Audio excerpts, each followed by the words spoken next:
With 2018 drawing to a close, it's time for my annual Surprise of the Year commentary.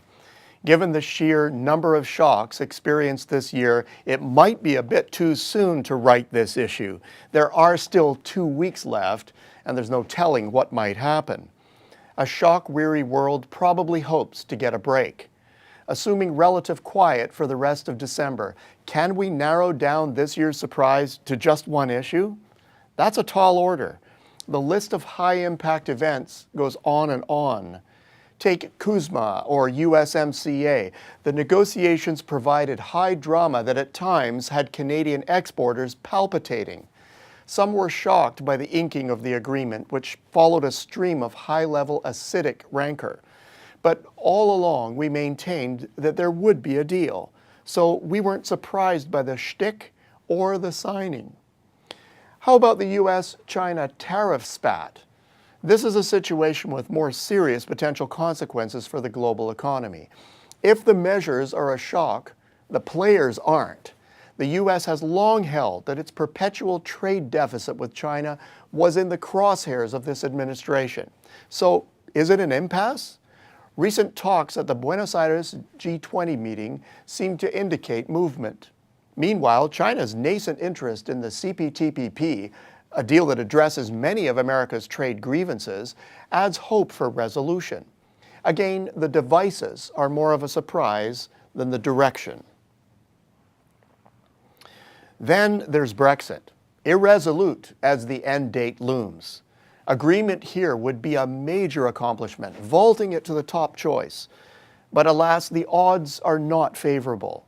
As high as the stakes are, this one comes down to a multi-front coin toss. No matter how it's sliced, opinion for and against is about a 50-50 split. Britain's drift to the deadline was and is largely predictable. Key elections raised eyebrows this year. The midpoint of 2018 saw AMLO capture the Mexican presidency and also legislative majorities. A few months later, Brazil about-faced by electing Bolsonaro. The U.S. midterms wrested the House from the Republicans, promising the administration additional legislative drama for the rest of this mandate. Germany's reign-ending message to Merkel throws Europe's anchor tenant into a bit of disarray. Shocking outcomes? Somewhat, but they each telegraph an abiding frustration with systems that have not addressed the core concerns of ordinary people. Interest rate increases roiled emerging markets this year, revealing the ones that over-leveraged themselves in the decade of easy liquidity. Turkey and Argentina were under the financial market microscope, and both have managed to dodge its full wrath. But for others, there is likely more to come. Now, although this is unsettling, it was bound to happen at some point and shouldn't really have come as a surprise. The retail revolution continued this year. Bricks and sticks operations gave increased ground to the online set, with the fall of America's iconic Sears mark from its perennial perch near the top of the retail heap. Walmart, the current #1, is taking note. It's transformational stuff, but hardly new. Concern about slippage on the environment is animating the COP24 summit in Poland, due to close tomorrow. Traction is complicated by U.S. dissent. Canada finds itself conflicted, eager to meet emissions targets, but also to assist an energy market in a crisis of access that has pummeled domestic prices. A critical moment, but hardly an out-of-the-box development. None of these events alone trumps the others for top spot.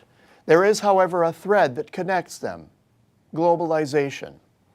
Whether it's the immigration laws of large trading blocs, global corporate concentration, revealed corruption, the complications of a stretched-out cycle, infrastructure needed to access foreign markets, attempts to reset tilted trade tables, or environmental sustainability, all are connected to globalization. The big shocker? Thus far, actual policy changes, like CUSMA, don't undermine, but actually reinforce globalization. And if early signs are anything to go by, so will the China-US tariff tiff. Add in a brescue, not totally out of the question, and we are on a roll. The bottom line, to most people, nascent strengthening of globalization, however tenuous it might be, is a huge surprise. Will it continue? Time alone will tell. But maybe an equally big surprise will be a peaceful end to a chaotic year, one that enables us to down tools, rest, and enjoy family time over the holidays, which makes this a great time to wish you happy holidays, a Merry Christmas, and a very happy New Year. Until next week, I'm Peter Hall.